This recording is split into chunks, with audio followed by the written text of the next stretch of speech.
रजत की हालत हुई खराब, सभी लेकर पहुंची हॉस्पिटल। जी हाँ दोस्तों, इधर पहली बार कियान को देखता है रजत, जो कि 5 सालों के बाद अभी भी वही हरकतें हैं। ऐसे में दोनों की बॉन्डिंग अच्छी नहीं होती है। जहाँ पर कियान यही बोलता है, क्या पापा आप मेरा पहले भी ख्वाहिश पूरा नहीं कर पाते थे और आज भी वैसे ही कर रहे हैं। जहाँ पर रजत पुरानी ख्यालातों में डूब जाता है, किस तरह से कियान का वो हर एक ख्वाहिश को ठुकरा देता था, क्योंकि उसमें उसकी आमदनी वैसी नहीं थी। वो समझाता था बेटा ये सब महंगे हैं, लेकिन आज भी जब वो इस तरह की कियान की ख्वाहिश पूरी नहीं कर पा रहा है तो बहुत ज़्यादा गुस्सा करता है। कहता है आप पेपर पर साइन कर दो, मुझे आपसे रिश्ता नहीं रखना है। पापा हो लेकिन पापा का आप ख्याल नहीं रखते हो।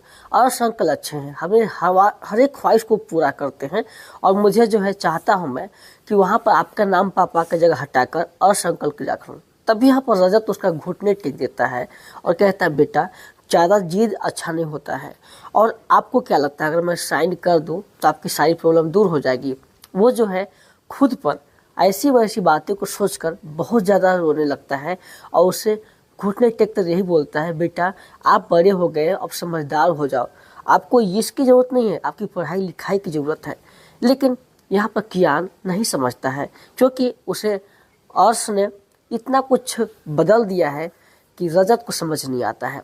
तभी जो है वो कहता है आप ना पेपर पर साइन कर रहे हो या नहीं, आप कैसे हो जो मेरे एक भी ख्वाहिश को पूरी नहीं करते हो। तभी उसे वो पेपर दिखता है और वो जो है उसके ऊपर साइन कर देता है और कहता है क्या मैं अगर साइन कर दूं तो आप मेरी बात को सुनोगे।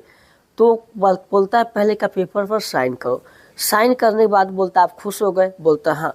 वो जैसे ही नज़दीक आने की कोशिश करता है तो उसको फिर से याद आती है कियान की वो बचपन वाली बातें। वो हर समय जिद ही करता था और आज भी जिद ही करता है। ऐसे में वो उससे कुछ बोलता गिफ्ट के लिए तो रजत पूरा नहीं कर पाता था, उसकी शर्ट जो है खुली रहती थी तो उसे बंद करता था। लेकिन यहाँ पर रजत यही बोलता है कि बेटा आप आज भी वैसे ही हूँ जैसे पहले थे, अभी भी आपके शर्ट के बटन खुले हुए हैं, आप उसको पहले लगा लो। जैसे उसको नज़दीक आने की कोशिश करता है, वो कहता है बस आप नज़दीक मत आइएगा। फिर वहाँ से रजत निकल जाता है। इधर सभी और सई की मस्त बॉन्डिंग चल रही होती है। ऐसे में रजत आ जाता है और कहता है मुझे कॉफ़ी चाहिए, कोई नहीं है क्या घर में। जहाँ बोलते हैं कोई नहीं है मैं आपको दे रही हूँ, लेकिन यहाँ पर रजत बोलता है मैं खुदे ले लूँगा, बना लूँगा।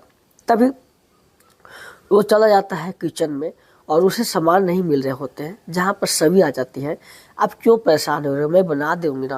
वो बोलता नहीं मुझे ज़रूरत नहीं किसी का, मैं खुद बना लूँगा। सभी परेशान है कि ऐसा कर क्यों रहे हैं।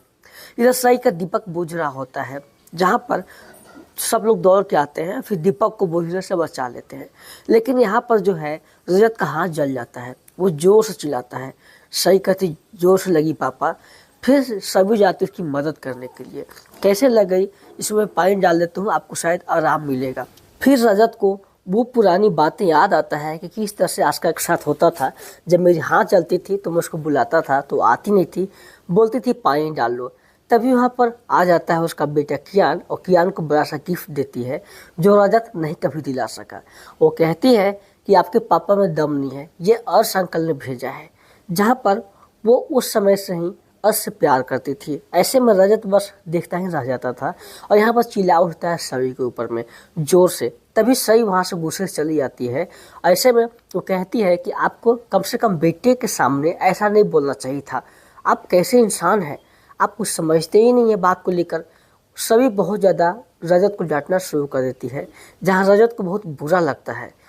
तभी वो जो है आ जाता है शराब की दुकान में, जहाँ पर मस्त पीने लगता है और याद करता है वो पल को कि जब मैं वहाँ पर जाता था आस्का के पास तो आस्का यही कहती थी कि आप कैसे हो, आप तो कुछ भी ख्वाहिश ही पूरा नहीं कर पाते हो और ये क्या हालत बना रखी है, तुम ना कभी कर पाओगे। अर्श देखो मेरा हर एक ख्वाहिश को पूरा करता है, ऐसे पति होनी चाहिए। जहाँ बेचारा मुंह बना लेता था, क्योंकि इतना आस्का बोल ही देती थी ना कि उसको कुछ समझ ही नहीं आता था, उसकी सैलरी कम थी, सब कुछ मैनेज बेचारा कर नहीं पाता। तभी आस्का जो है और भी ज़्यादा उसको सुनाने लगती थी, जहाँ पर रजत को बहुत बुरा लगता था उसकी हर एक बात को, जो प्यार था वो है ही नहीं।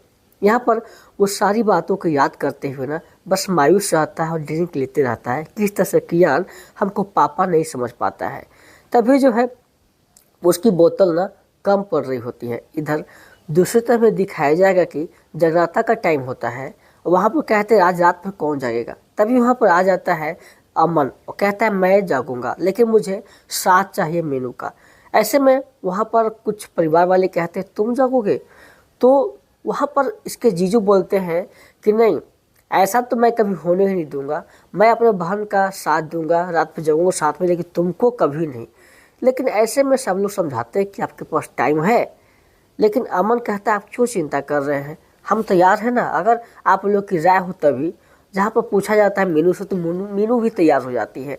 तो ऐसे में सभी लोग की बातों के बाद जो है समझ जाते हैं और वो लोग तैयार हो जाते हैं। तो ईशा को भी अच्छा लगता है, सारी बातें पुराने जब भूल जाओ और अब जो है वो दिन की शुरुआत करो। जब कोर्ट ने मंजूरी दे दी है तो हम कौन होते इसको सजा देने वाले हैं। जहाँ पर अमन जो है सारी बातों सहमत है और मीनू दोनों साथ में इस प्लान में कामयाब हो जाते हैं। जहाँ पर हरिणी बोलती है कि सब सही तो बोल रहे हैं, बस इन लोग पास जगने के लिए तैयार है तो आप क्यों दिक्कत कर रहे हैं। इधर जो है रजत की हालत बहुत ज़्यादा बुरी हो रही होती है, तभी और मांगता है ड्रिंक। और वहाँ पे कुछ लोग आते हैं, उसको जो है ख्वाहिश को पूरा करते हैं, ड्रिंक ला कर देते हैं और बातें करते हैं तुम्हारे कितने बाल बच्चे, वही बोलते हैं मेरा एक बेटी एक बेटा। रजत बोलता है मेरे साथ भी सेम कंडीशन है यार, लेकिन क्या करूँ, एक को मैं प्यार नहीं करता और एक को प्यार करता हूँ तो मिल नहीं पाता है। तो ऐसी मेरी शर्त है जो मैं खुद परेशान हूँ, समझ में नहीं आ रहा क्या करूँ यार। तभी वो दांत से बोतल खोल रहा होता है, उसके दांतों में जोर से चोट लग जाती है, उसमें ब्लड आने लगता है और बहुत ज़्यादा परेशान हो जाता है और चिल्लाने लगता है। तभी लोगों को दिमाग नहीं काम करता है, तभी सभी को फ़ोन लगाते हैं जहाँ सभी को सुला रही होती है। इतना रात तो आखिरकार फ़ोन क्यों कर रहे हैं। तभी ऐसे ही फ़ोन उठाती है तो पता चलता है इधर आपके हस्बैंड का हालत बहुत ज़्यादा ख़राब है, आप जल्दी से यहाँ पर आ जाइए। सभी घबरा जाती है, आखिर ये वहाँ पर गए क्यों, जरूर ड्रिंक के लिए ही गए होंगे। तभी वो बात नहीं सुनती और सीधा जो है पहुंच जाती है वहाँ पे और उसको किस तरह से हैंडल करती है और कहती चलो पहले डॉक्टर के पास। डॉक्टर के पास जहाँ जाते हैं तो डॉक्टर कहते हैं इनको थोड़ा सा समय देना पड़ेगा, चोट काफ़ी ज़्यादा लगी है। सभी कहती जैसे भी होता है इंजेक्शन दीजिए और उसको ठीक कीजिए। जहाँ रजत बहुत डरता है इंजेक्शन से, कहता नहीं मैं इंजेक्शन नहीं लूँगा। सभी कहती नहीं लेना ही पड़ेगा, कैसे नहीं लोगे। तभी डॉक्टर हर सभी बात करती है और डॉक्टर जो उसका इलाज शुरू कर देते हैं, मुंह में इंजेक्शन देते हैं और बाकी आगे का कार्यक्रम शुरू करते हैं। वहाँ पर जो है लोग को कुछ ध्यान नहीं रहता है, तभी कुछ शेर ठा रहा होता है। वहाँ पर लाफिंग गैस ऑन रहती है, ये लोग बंद करना भूल जाते हैं और दोनों जो है मियाँ भी खूब हंसने लगते हैं। रजत का दर्द दे रहा होता है फिर भी हंस रहा होता है। यहाँ पर इन लोग की हंसी देखकर कुछ अलग ही मूवमेंट सब बन जाती है, सभी बहुत ज़्यादा हंसने लगती है। ऐसे में रजत क्या करेगा बेचारा, वो भी दर्द में ही हंस रहा होता है। जब वहाँ पर डॉक्टर आके दिखते हैं तो कहते हैं अरे ये कैसे हो गया, ये तो मैंने गलती से लाफिंग गैस छोड़ दिया, तो इसका असर कुछ देर तक रहेगा। तभी उसका इलाज उसी में शुरू कर देते हैं। ऐसे में दूसरी तरफ में अमन और मीनू के बीच खूब सारा बातें चल रहा होता है। जितने दिनों की जो छोटी बातें थी आज जो है पूरा होती है और दोनों की ऐसी खुशी देख कर ना दोनों खूब ऐश मौज से वो बातें करते हैं, ऐसा लगता है कि वर्षों बाद ऐसा मौका मिला हो।